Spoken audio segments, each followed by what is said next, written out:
근데 어차피 그거는 저는 별로 신뢰하지 않기 때문에 노숙을 할까 그때 큰 충격을 받고.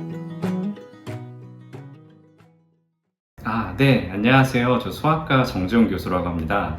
저는 주로 응용통계, 빅데이터 분야 관련해서 전공 지도를 하고 있고요. 수업 같은 경우엔 최근 통계학의 원리를 주로 맡았고, 빅데이터 융합 전공에서는 알과 자료 시각화 수업을 주로 하고 있습니다.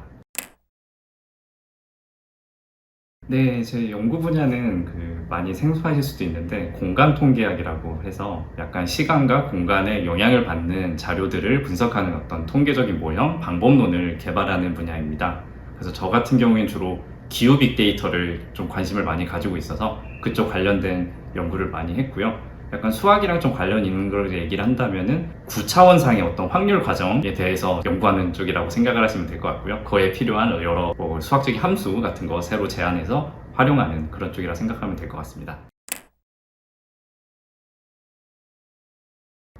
매력이요. 네, 일단 꽤 오래전에 약간 데이터 마이닝이라는 용어가 유행했던 적이 있는데요.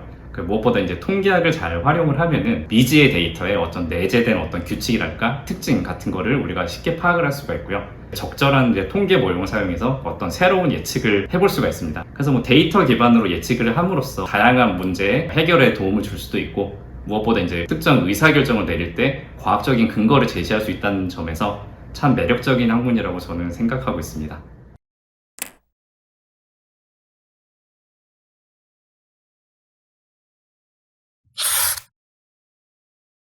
사실 그게 어떤 우수한 연구를 해서 선정된 건 아니고요. 최근에 제가 한국연구재단에서 어떤 개인 기초 연구 과제를 하나 수주를 했는데, 그걸 때문에 일단 앞으로도 열심히 하라고 학교에서 선정해 준 것 같습니다. 거기에서 이제 연구의 목적은 제가 아무래도 기후 빅데이터 관련 쪽에 관심이 많다 보니까 현대 기후 연구를 위한 시공간 통계적 모형을 개발해내는데 이제 중점을 둬서 연구를 진행할 계획입니다. 열심히 하겠습니다.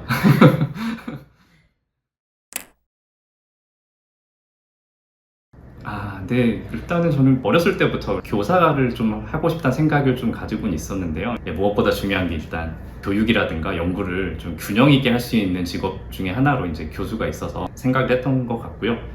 일단 자기주도적으로 약간 일도 만들어서 할 수도 있고, 책임도 결국 제가 한 일에 대한 스스로 책임을 지는 거니까 그런 점들이 좀 마음에 들어서 교수라는 직업을 선택을 했고 잘 풀려서 하고 있습니다.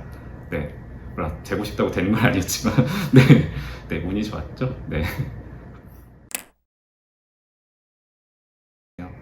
일단 연구 쪽에서는 제가 일단 새로 연구 과제를 얻은 것도 있고 해서 현대 기후 연구를 위해서 최종적으로 약간 최근에 유행을 많이 하고 있는 인공지능적인 기법을 한번 도입을 해서 같이 접목해서 일단 연구를 진행해 보려고 좀 생각을 하고 있고요. 그리고 제가 약 3주 후 정도 이제 호주로 이제 출장 갈 일이 있는데, 이 비행편이 현지 시간으로 밤 늦게 도착을 하는데 제가 또 다른 지역으로 이동을 해야 돼서 그 다음날 움직여야 되거든요. 그래서 그동안 이제 숙소를 어떻게 구할까, 아니면 그냥 차를 공항에서 노숙을 할까, 그래서 고민하고 있습니다. 그래서 최근 관심사는 이 두 가지인 것 같습니다. 네.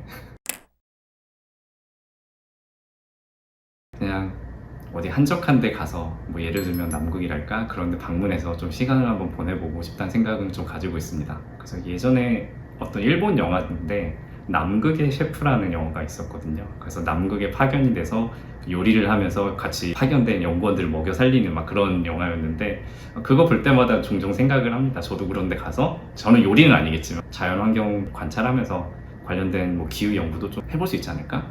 그래서 기회가 되면은 아마 여기 일하는 동안은 못 갈 것 같긴 한데 한 번쯤은 언젠가 한번 가보고 싶다는 생각은 들고 있습니다.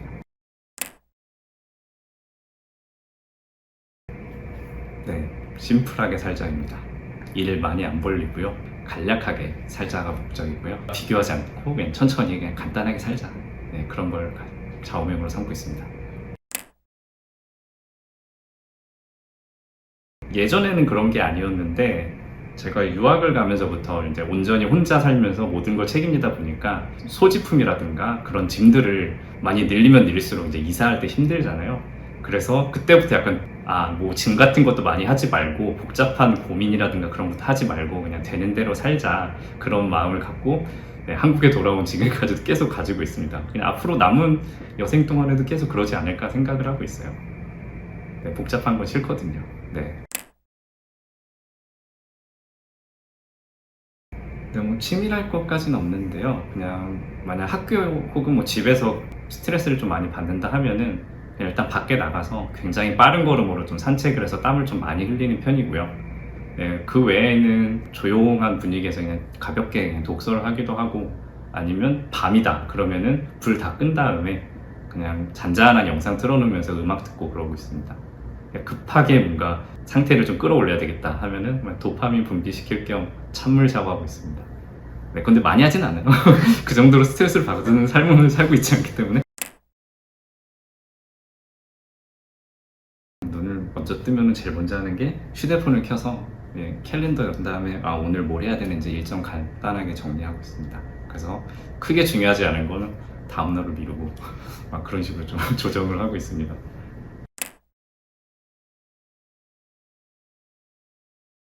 네, 조용한 학생이었었고요. 근데 재미나는 게 뭐 대학 생활이라고 생각을 하면은 분명히 존재감은 없는데 뭐 학교에서 있는 여러 활동이라든가 행사 그런 게 굉장히 다양하게 있잖아요. 존재감 없이 모든 행사에 참여했던 학생입니다. 그냥 구석 한켠에 앉아가지고 뭔가 참여를 하고 있는 학생들. 근데 보통 사람들은 잘 몰라요. 근데 시간이 지난 다음에 있었네? 약간 그런 느낌을 주는 학생이었던 것 같습니다. 힘든 거 아니까요. 그래서 지금 교수가 된 입장에서도 그런 식으로 많이 활동하고 있습니다. 학교 행사 같은 거에 은근슬쩍 가 있기도 하고. 네. 개인적으로 살면서 가장 충격을 받았던 일은 하나 있었는데요. 한 15년 전쯤에 처음으로 이제 미국으로 박사과정 유학을 갔을 때 일단 수업 조교를 맡아서 해야 됐는데, 그러니까 미국에 도착하고 2주도 채 안 된 시간이었어요. 근데 학기도 개강하기 전에 수업 조교 업무 중에 하나가 약간 헬프 세션이라고 해가지고 어떤 공간에 들어가서 할당된 시간 안에 있으면서 뭐 수시로 찾아온 학생들한테 1대1 튜터링 해주는 그런 거였는데요. 아직도 생각이 나는데 개강 전 일요일이었어요. 일요일 오후 1시쯤에부터 뭐 3시까지 2시간 하는 거였는데, 당연히 개강 전이니까 학생이 안 찾아와야 정상인데 그날따라 누가 찾아왔었어요. 그래서 저한테 통계 관련된 질문을 막 여러 개를 했는데, 그 당시에 제가 그래도 나름 한국에서 뭐 영어 점수 이것저것 만들기도 하고 공부해서 준비해서 갔는데 대답을 하나도 못 하겠는 거죠, 그 당시에. 그래서 머릿속에 질문은 그냥 들어왔으니까 머릿속이 빨리 움직이면서 뭔가 만들어가지고 대답을 해줘야 될 것 같은데 그때 정말 못하고 그냥 땀만 막 흘리고 있었던 기억이 나거든요. 그래서 그 친구가 그 당시에 인도 쪽 출신인 어떤 여학생이었던 것 같은데 굉장히 미안했습니다, 제가. 그래서 그때 큰 충격을 받고 정말 영어를 좀 정말 잘해보려고 부단히 노력을 했던 기억이 있습니다. 그냥 책을 읽는 거, 공부하는 거는 괜찮은데 실제로 말을 하는 게 굉장히 어렵더라고요. 물론 뭐 그 당시에 그냥 통계학 박사과정 유학을 갔기 때문에 기초 통계학 관련 지식은 머릿속에 당연히 있었는데 그거를 영어로 표현을 못 하겠더라고요. 그래서 참 그때 너무 큰 충격을 받아가지고 한동안 정말 식음을 전배고 열심히 공부해가지고 특히 말하기 연습을 되게 열심히 해가지고, 그래서 몇 년 해보니까 이제 거기 있으면서 한 3년 정도 지나서는 그냥 클래스 하나를 맡아서 그냥 다 강의까지 다 하게 되더라고요. 그래서 그때 쌓은 걸로 지금까지 열심히 하고 있습니다. 물론 미국에 살 때에 비해서 용어 같은 것도 많이 까먹고 좀 유창한 것도 많이 떨어지긴 했는데 그래도 열심히 하려고 노력을 하고 있습니다. 네. 부담스럽진 않고요. 그냥 학생들한테 미안할 따름입니다. 네, 지난 1학기 때도 좀 학생들한테 좀 미안한 마음을 많이 가지고 있습니다. 발음이라든가 그런 것도 좀 교정해서 준비할 수 있었을 텐데 좀 아쉽습니다. 아무래도 수학과에 이제 최근에 젊은 교수님들이 많이 들어오셨잖아요. 그 말은 학부 강의가 대부분 영어로 개설이 될 수밖에 없거든요. 그래서 영어 개설 비율이 앞으로 계속 올라갈 겁니다.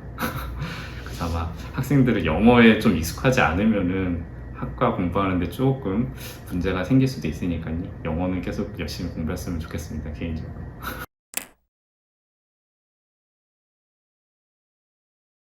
정식으로 MBTI 검사를 해본 적은 없고요. 그냥 인터넷에 간단히 한 5분, 10분 투자해서 하는 것들 있잖아요. 그런 걸 여러 번 그냥 해본 적은 있긴 한데 저도 궁금해서 크게 두 가지에서 왔다 갔다 하더라고요. 그래서 가장 많이 나오는 거는 INTJ고 두 번째가 ISTJ. 그래서 약간 상황에 따라서 N이랑 S랑 좀 왔다 갔다 하는 것 같습니다. 근데 어차피 그거는 네, 저는 그걸 별로 신뢰하지 않기 때문에 그냥 재미로 해본 거라서 믿진 않습니다.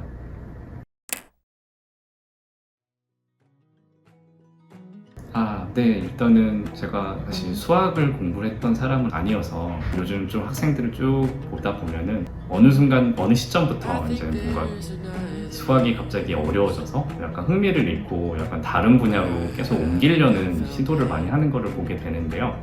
일단 여러분들이 졸업 이후에 어떤 회사, 뭐 금융권이든 아니면 제조업 쪽에서 어떤 연구 개발직으로 가든 혹은 학계에서 다른 분야, 뭐 공대 쪽으로 진출, 뭐 인공지능 쪽 가든 이제 돌이켜 생각을 해보면 어느 분야로 가든 수학 전공 지식은 굉장히 중요하거든요.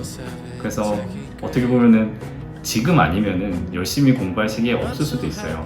왜냐면 나중에 회사에 취업을 하든 아니면 다른 대학원에서 수학 공부가 필요해서 그때 하려고 해도 여러분들 공부해봤듯이 알겠지만 진입 장벽이 굉장히 높거든요. 그리고 생각보다 외부에서 좋은 선생님을 찾는 것도 굉장히 어렵고 뭐 인터넷 강의, 약간 국내에서는 찾기 굉장히 어렵거든요. 그래서 어떻게 보면 좀 강제성이 있긴 하지만 수학과 학생이니까 강제로 공부를 해야 되는 환경이잖아요. 그래서 좀 참고 주변에 이제 친구들이랑 같이 열심히 해가지고 어렵더라도 가능하면 모든 전공 과목들을 다 이수하고 수강을 하고 졸업을 했으면 좋겠습니다. 더 나아가서 또 영어 공부도 좀 잘 하면은 국내에서 찾긴 어려운 좋은 선생님을 의외로 쉽게 찾을 수도 있거든요. 그래서 일단 영어랑 수학 둘 다 열심히 하셨으면 좋겠습니다. 그리고 일단 제가 빅데이터 융합 전공 주임 교수로 지금 일하다 보니까 수학과 내에서 혹시 뭐 데이터 사이언스 관련해서 약간 공부를 하고 싶다거나 아니면 그쪽 분야로 진출하고 싶다, 그런데 어떻게 해야 되는지 모르겠다 하는 학생들도 있을 수 있잖아요. 시간이 되면은 저한테 그냥 편하게 연락을 줘서 간단하게라도 대화를 나눌 수도 있으니까요. 혹시 그쪽에 좀 관심이 많다, 그리고 상담이 필요하다 하면은 부담 없이 저한테 연락을 해줬으면 좋겠습니다. 네, 감사합니다.